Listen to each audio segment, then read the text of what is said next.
So welcome to today's MTD Daily News. I'm going to be talking to Darren Granger today from Hi-Spec Engineering. Now, this company is actually located in Market Overton. Now, remember, you can tune into our daily news feed every day where we'll be talking to a different guest on the show. Darren's got a terrific story about how to adapt to automation within your company. So joining us now from his office in Market Overton. Darren, welcome to today's MTD Daily News. How are you doing? Yeah, right, Paul, thank you very much. Now, Darren, I mean, your company was formed in 2004 from the notes that I've got here. Yeah. In the last 16 years, you've obviously been a subcontract engineer, but you've got some of your own products as well, which I'm sure we'll touch on. But the big point I wanted to get across today is how successful the integration of certain automation has been within your company.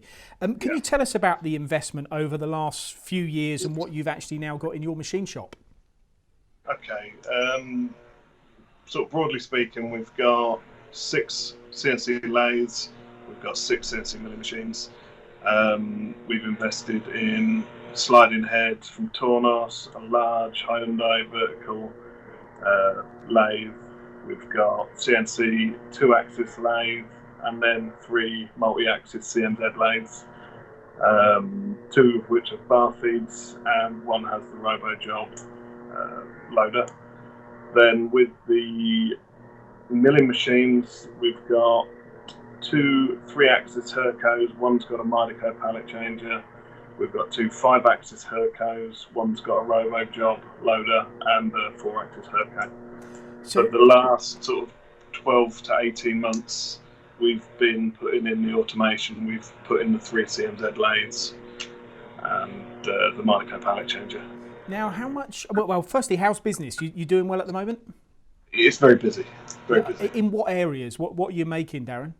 We do a lot for the rock crushing industry. We do a lot for hydraulics in general, and those are the very busy areas for us at the moment.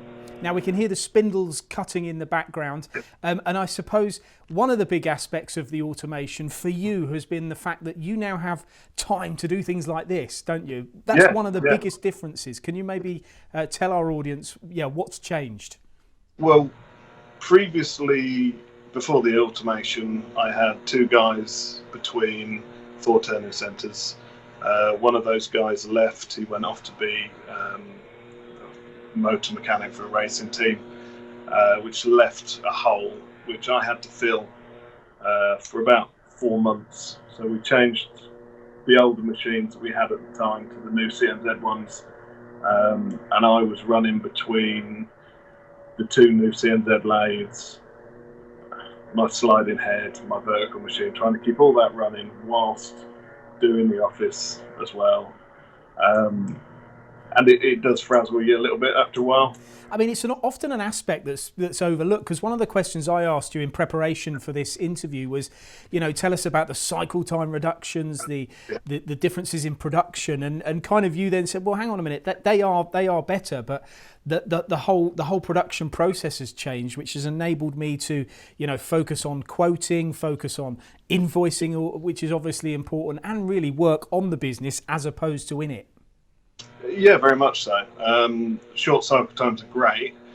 If you're hand feeding short cycle times, you are tied to the machine. So I found myself in that position. I also found in putting in the CMZ lathes, we went from having a twin spindle single turret lathe to a twin spindle twin turret lathe, which took a little bit to get my head around with everything else going on. So trying to learn that, set that machine, run the one next to it, keep my slider going, it gets too much. Sorry, so it was interesting because we've been to the RoboJob factory, and in fact there's quite a few videos on our channel about the RoboJob solution. Now, let's focus on that aspect, because you've got one on your Herco machine and one on your CMZ. You purchased one, then very quickly you opted for a second, so you saw some of these benefits almost immediately.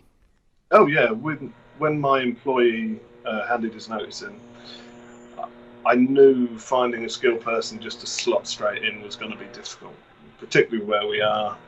We're best part of an hour from a major city, so people probably aren't going to want to travel. So I looked down the automation route. I looked at the two main ones that were available, obviously available at the time, and the Robo Job was the most adaptable for the space and what we wanted to do at the time. And what about the learning curve for you on the hardware and on the software?